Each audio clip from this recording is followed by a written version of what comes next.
I didn't expect to get this job when I arrived here. I was supposed to sit there nicely and listen to everything, so I did now very attentively. So I don't know whether Wandile is back in the house already, but I think one day when he becomes the president of South Africa, I'm going to lean very hard on him to exempt me from all income tax, for training him and bringing him into the agriculture sector. Wandile, we love you. Keep on doing the good work. And thanks for being a voice in agriculture, sometimes in places where there's very little farmers there. Then I think I've heard what he said about the tone outside. When you look at those indexes, the confidence indexes are not positive. But I think today we're going to have to make a big impact when we leave here and we connect with the outside world to tell them about the positive things that we can start changing.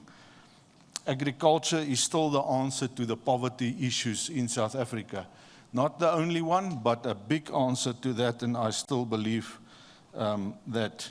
Now, I've met Corneille a lot of times previously, and when he got up here, I said to the people next to me, this guy can talk like a machine gun. Yes, julle Corneille, baie energie wat uitkom, baie dankie, en dankie vir wat julle doen. Dis sommer great, vars, lekker stories en nuwe inisiatiewe. And then Gloria, thanks for working in the deep trenches of this country and the high hills. I've been in the Transkei to those farmers and into their houses and looking at that 1 hectare plots. But when you give them the new technology and the new skills, you change lives, and thanks for keeping on doing it now for so many years and restoring the dignity. It can be done. There is a very good example. Nou, ek moet hom iets oor Etienne net sê. Toe ek nou by Graan Suid-Afrika begin werk het hier in 2011, toe was hy nog 'n kantoor hierso in die Hoofstraat daar, of Markstraat, ek weet of is die Hoofstraat nie, maar. En Etienne kom sien my toe nou namens die sakekamer.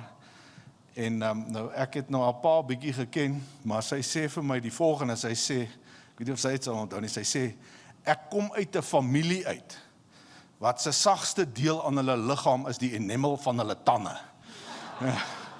Maar Etienne, thanks for hanging in there. Keep on working in the small businesses, growing our rural areas. That's great. Youth and crime, there's areas where very few people want to work. Thanks, Tabelo, for sharing what you've done and trying to make the unemployable employable, even if you use all these things like sport and life skills and change their hearts and the support and not help. That's the other word that I've picked up. You support them, not necessarily help them, by giving them fish. You give them a stick. Ek moet nou dit ook sê. Ek kom hier uit die Vrystaat uit. Nou, my kinders het ook maar meer Afrikaans groot geword. Ek het hulle nou maar later Engels geleer. En toe gaan my middelste seentjie wil toe eendag vir hom 'n visstok gaan koop. En toe nou in die winkel kom, toe vra die ou nou, what kind of rod do you want? Toe sê hy, I want a dam stick. Want hy wil in 'n dam gaan visvang. So. Ja. So daai life skills en goeie dinge. I think what I've also picked up in some of this last round discussions was there's not yes, I don't want to use the word hope, but there's not a lot of hope to change the government at the moment. To become effective, to become the service providers. I think what I've learned over these 2 days is that, yes, we have to talk to them, and yes, we have to try and cooperate, but the way is not necessarily to convince government to start doing their things. The way is to find a new way. And I think this is the wonderful thing about the free market. The free market doesn't stop when it gets to a wall. It starts moving around it and find a new way.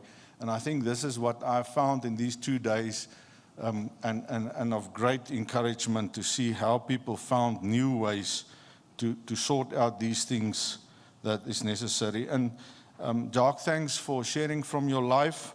And lastly, when I look at the food security issue of Africa, my experience was there's really 2 big things why the rest of the continent is battling with food security. The first one is that they don't have the title deeds to get access to technology, to finance and all these sort of things, and therefore it's almost like the people remain poor and just in a sustainable or try to, with subsistence to go along. And the second thing is I haven't seen organized business, organized agriculture, organized whatever, civil society in the same way as in South Africa. This is something that we've inherited, and you've heard people organize themselves. There's forums and all sorts of agbiz and agri-SA and all sorts of farmer unions getting together, boereverenigings. Dis die ouens through which we make the change happening. Now, there is a society in Africa where there's none of this organized business and organized society. So please treasure that. And there was a call from one of the farmers here and say, go and belong to your society, by die kerk, of waarever ook al jy gaan, sluit aan, kry jouself organized and be an active citizen and be the change that this country so desperately needs. And thanks for bearing with me, Chris. Thank you very much.